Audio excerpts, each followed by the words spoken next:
The Monaco marina shimmered beneath the Mediterranean sun. White yachts, sleek and powerful, bobbed gently in their berths like resting swans. I stood on a private dock, the salt-tinged breeze tugging softly at my silk scarf, watching my family pose for pictures in front of what they believed was their chartered yacht for the week, an exclusive, successful family members-only cruise, or so the invitation had read. They didn't notice the name painted in elegant silver script on the side, Alexander's Dream. If they'd taken even a moment to look, really look, they might have realized the truth. "Sarah? What are you doing here?" My mother's voice sliced through the morning calm, sharp as ever, as she strode toward me in crisp linen. Her tone held that familiar edge of condescension, honed through years of disappointment. "This dock is private." I smiled, adjusting my scarf, letting the moment stretch. "I know." She didn't wait for an explanation. "Security," she called, waving to a nearby guard. "We have an intruder." The security guard approached us quickly, his uniform spotless, the elite maritime logo gleaming on his lapel. "Is there a problem, Ms. Robertson?" he asked. "Yes," my mother said triumphantly. "My daughter is trespassing. This area is for the yacht's owner only." The guard blinked once, then turned to me with a calm nod. "That's why I let her in." Mom's expression faltered. The cracks in her perfectly polished facade began to show. "This is Ms. Alexander Robertson," he added, using the name I'd chosen for my business, the name I'd built a shipping empire under. "She owns Alexander's Dream. We've been expecting her." Silence fell like an anchor. My brother Michael, mid-pose, let his designer sunglasses slip down his nose. Rachel, my sister, stood frozen, her champagne glass hovering near her lips. This is ridiculous," Mom managed. "You rented this yacht," I said gently, "from Elite Maritime Services. A company I own. Along with about 30 other luxury vessels in this marina. Though," I added, patting the polished hull beside me, "this one is my personal favorite." "Your company?" Rachel's voice cracked as if the truth fractured something in her. I reached into my handbag and pulled out a small, black electronic fob. With a soft beep, the gangway lights flickered to life, and the yacht systems whirred and clicked like a heartbeat awakening. Michael sputtered, "But, you're nothing." "Dad always said that too," I replied, my voice even. "Said I was throwing my life away, starting that tiny boat rental business instead of joining the family's real estate empire. He never saw the horizon I did." I turned to look at him now, my father, standing at the back of the group, arms crossed, his face unreadable. He'd been the loudest critic, the one who never missed a chance to remind me how I didn't fit the family mold. But I'd stopped trying to fit a long time ago. "The booking," Mom whispered. "We confirmed everything through the agency." "And the agency," I said softly, "is mine. You booked Alexander's Dream for a 7-day cruise." Funny, no one bothered to ask why the company's CEO has the same last name as your disappointment of a daughter. My phone buzzed. A message from my port manager, already. Perfect. I stepped forward, facing them all. Let's show them what success really looks like. Raising my voice, I called out to the crew, "Welcome aboard Alexander's Dream, or should I say, my dream." On cue, the crew emerged, immaculate in their uniforms, eyes trained only on me. "Welcome aboard, Miss Alexandra," they chorused, ignoring the confused murmurs behind me. "The master suite is prepared as requested," my chief steward said with a bow. "Additional accommodations have also been arranged." I caught the way Mom's face darkened at the mention of the master suite. She'd specifically requested it. Now it was mine. Because it had always been mine. "No. Wait just a minute," Mom started. "No, you wait." My voice trembled, not with anger, but with years of swallowed words. "For 10 years, you excluded me. Mocked my business. Dismissed my efforts. You invited each other to holidays, weddings, family vacations, and left me out because I wasn't there yet." I gestured to the sparkling marina. "Well, I'm here now. Every yacht with the elite maritime logo, mine. Every captain, every steward, every smiling concierge, they're part of the business I built while you pretended I didn't exist. They didn't speak.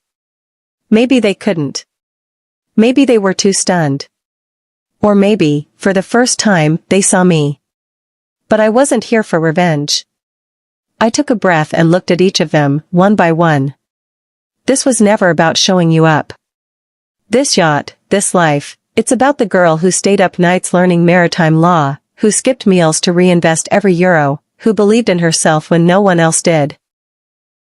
It's about every woman who was told her dreams were too small or too silly. I looked out over the water, the sea stretched wide and blue and endless.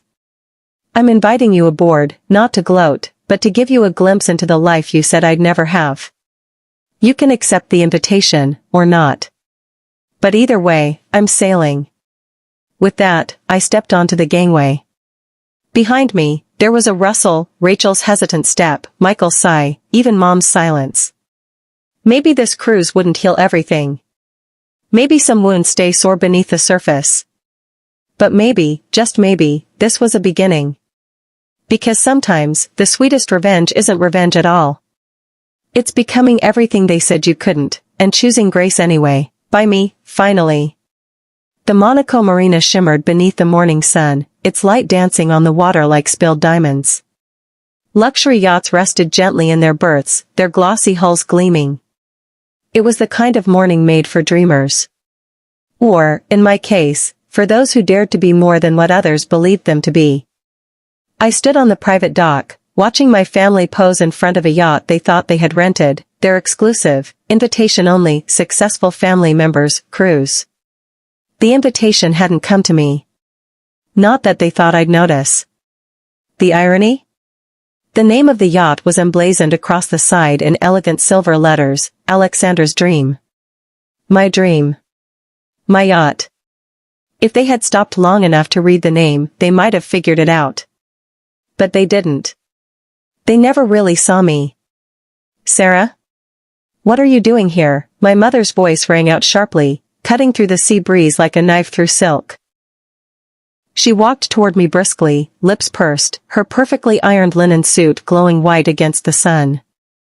This dock is private, she said, as if I didn't know. I smiled and adjusted the Hermes scarf around my neck. I know. Without hesitation, she turned to the dock staff. Security. We have an intruder. A security guard approached, calm and professional. Is there a problem, Ms. Robertson? He asked. Yes, my mother replied quickly. My daughter is trespassing. This is a private dock reserved for the yacht's owner. That's correct, he said with a small nod, turning to me. That's why I let her in. I didn't need to say anything, the shock was already spreading across my mother's face. This is Ms. Alexander Robertson, he added, using the name I built my company under, the name none of them ever respected. Owner of Alexander's Dream. We've been expecting her. Silence fell. My brother Michael's sunglasses slipped down his nose. My sister Rachel stood frozen, clutching her designer tote like a life raft. Even Dad, standing at the back, looked suddenly unsure of himself. You must be mistaken, Mom said. We rented this yacht through Elite Maritime Services. You did, I said gently. From my company. What? Rachel gasped. I own Elite Maritime Services. Along with about 30 other luxury vessels docked here. I patted the hull beside me. But this one's my favorite. Rachel's fingers flew across her phone screen, searching, no doubt, for the company's valuation. Oh my God, she breathed. 4 billion euros? 6, actually, I said. The Asian expansion's ahead of projections. Michael stepped forward, slipping into the slick business persona he always wore at cocktail parties. Sarah, if we'd known, we would have invited you. I raised an eyebrow. Would you have bragged about me too? Talked about your successful sister? Or would you have tried to take credit for everything I built? That's not fair, Mom said quickly. We were trying to motivate you. I laughed, but there was no humor in it. By cutting me out of every holiday? By calling my business a hobby? By making me feel like I didn't belong? She opened her mouth to argue, but I held up a hand. Well, congratulations, I said softly. You motivated me to build something so successful that you paid me to rent this yacht. From the corner of my eye, I saw the crew trying not to smile. They knew. We'd had several planning sessions in advance, they were family, in a way mine never was.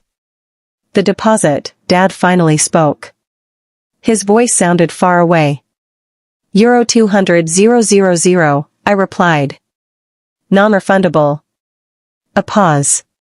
Well, I added, I suppose I should thank you. It'll cover bonuses for the crew, for putting up with this whole charade. My phone buzzed. I glanced down at the notification. Elite Maritime Services announces major expansion. Stock soars.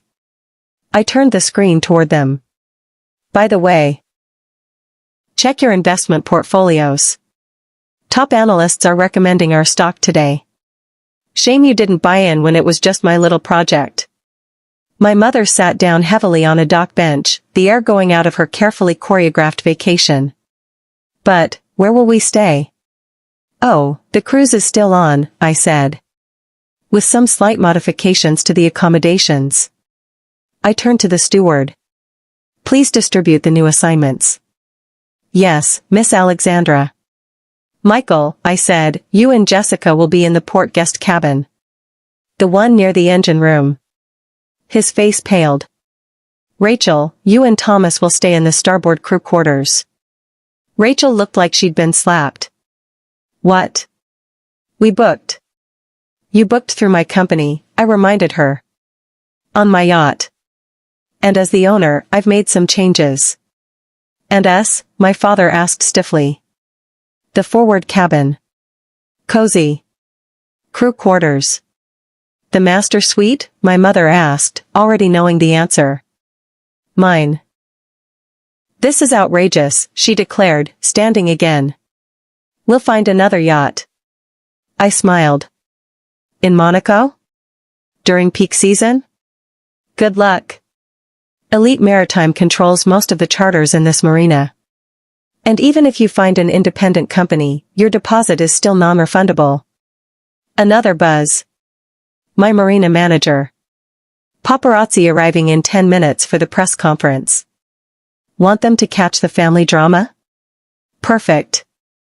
Make sure they get my good side, I texted back. Then I looked up at the people who had dismissed me for so long. You have two options, I said. Stay, and enjoy a beautiful cruise, in slightly less glamorous quarters than you imagined. Or leave, lose your deposit, and explain to all your society friends why you're not posting Instagram photos from a luxury yacht. No one spoke. The only sound was the gentle clinking of rigging in the wind. You're enjoying this, Michael accused. I didn't lie. Yes. I rather am. Watching the people who spent years overlooking me realize that I'm not the failure they thought I was. Dad stepped closer. For the first time, there was something like respect in his eyes. You built all this. Without our help? I looked at him calmly. Without your help. Turns out, I didn't need the family real estate empire to be somebody. That day, as we set sail, I stood on the deck of Alexandra's Dream, wind in my hair, heart wide open. They stayed. Awkwardly. Uncomfortably. But they stayed. And maybe, just maybe, they saw me for the first time. Not as Sarah, the lost daughter, but as Alexandra, the woman who built an empire from nothing but grit, salt air, and stubborn hope. Because sometimes, revenge isn't loud. Sometimes, it's sailing past your past, on a yacht that bears your name. The late afternoon sun painted everything in gold as the flagship yacht cut through the turquoise harbor waters. I felt the warm breeze on my face and the damp wood beneath my fingertips. Surrounding me, a crowd of flashing cameras and eager reporters had already begun to scribble headlines, their lens hoods pointed at the scene unfolding. Photographers jostled along the marina, straining to capture the moment for their front pages. My heart pounded as I watched my family step toward the gangway from the polished deck below. My mother, impeccably dressed as always, faltered one step from the dock. She looked at me with confusion, pride, and perhaps a trace of shame, all at once. Behind her stood the aunts and uncles who once dismissed me, their eyebrows raised, dresses and suits a little overdressed for a family outing. In a strange way, they all seemed as stunned as the crowd around us, realization dawning on them that they had underestimated the quiet girl who once kept her head down. I took a breath, steadying the swirl of emotions inside me, and then smiled gently at my mother. The cameras clicked in unison. I knew every word I spoke next would echo through headlines. "Mom," I began softly, teasingly smoothing a lock of hair away from her face. "By tomorrow, these photos will be in every business magazine. Elite Maritime Company founder Alexandra Robertson welcomes her family aboard her personal yacht. What a story that will make." I kept my tone light, but my voice carried pride. My mother's eyes widened as a flush drained from her cheeks. Her face went from startled to pale, and I saw the colors of her emotions change too: worry, recognition, and finally a quiet resignation. She understood now what was happening. With all these reporters around, she had a choice. Smile and play along, or resist and make a very public scene. My phone buzzed against my hip, media contacts and old acquaintances realizing who I was. I tapped a quick response to a few of them as my family reluctantly began to board the yacht under the watchful eyes of the press. I let them walk the plank first. I could enjoy their discomfort just a little longer. The chief steward had already appeared, as if on cue, holding out a silver tray of folded uniforms. Rachel, my always stylish sister, stared at the navy blazers and slacks with rising horror. They weren't the designer dresses and crisp shirts they'd packed for this lunch cruise. The tray held Elite Maritime branded crew uniforms, each perfectly stitched and gleaming with our logo. My heart tightened watching their confusion. It was time to address it. "So," I said, lingering nearby with an amused smile, "I suggest you all slip into something more appropriate for the rest of today." I nodded toward the folded uniforms. "Miss Alexandra asked us to have these ready in your cabins. We thought you'd feel more at home in proper crew attire." A silence fell. No one moved for a long moment as they processed the humiliation. Finally, my mother cleared her throat. "You want us to wear those?" she asked quietly. I nodded sweetly. "Of course. Your cabins have everything laid out for you, crew quarters, remember?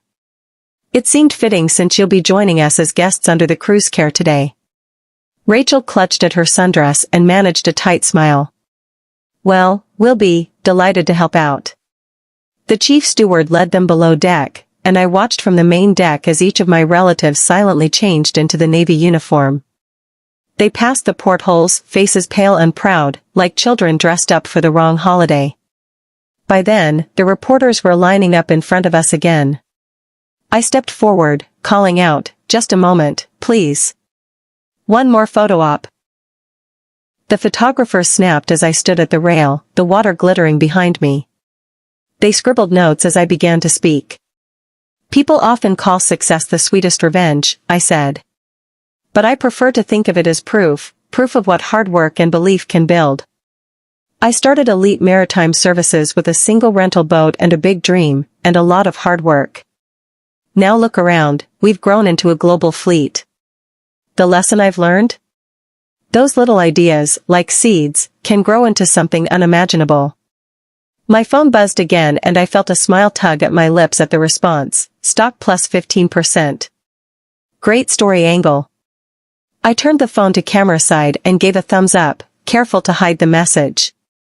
I typed back, "Focus on the origin story. Self-made. No need to mention today's family reunion, let them come to that on their own." The reporters pushed their way closer for a final shot. I made sure to include my family in the frame. There I was, arms spread wide, thanking my team and welcoming the very people who once overlooked me, and behind us stood my relatives in matching uniforms looking a little shocked, a little humbled. It was a perfect picture of poetic justice. "Ready to sail?" the captain asked me over the intercom, a trace of a grin in his voice. I nodded. Yes, let's sail. As the anchor lifted and we glided out of the port, Monaco's tall masts and yachts fell away behind us. My relatives settled into the lounge area, themselves suddenly silent. In the wind, I could almost hear the quiet acceptance in the rustle of their uniforms. Out on the bow, salt spray cooling the heat of the day, I allowed myself a breath. Bittersweet relief washed over me. I had done this to prove a point, that with enough determination, a little girl dismissed as unremarkable could become a leader of a fleet. But I also realized, quietly and a little sadly, that the person I had most been chasing approval from was myself. Later, alone at the helm with only waves and sail for company, I reflected on how far I'd come. The journey from renting one small boat to commanding this floating palace had been lonely and hard, but it had been mine. Any doubt I'd had as a teenager was now just a memory scattered behind us like wake foam. My phone buzzed one last time, a message from my PR director, now officially part of my family's story. I raised an eyebrow and let out a small laugh as I read the final notes. Noted. Dreams plus hard work equals success, I whispered. Pulling gently on the wheel, I turned our course toward the open sea. The sun dipped low over the horizon, casting the yacht in amber and violet. In that quiet moment, I found clarity. Success wasn't about crushing others, it was about fulfilling the promise I made to myself all those years ago. As the sky turned pink, I even felt a twinge of hope that maybe, in time, even my family would come to see it that way.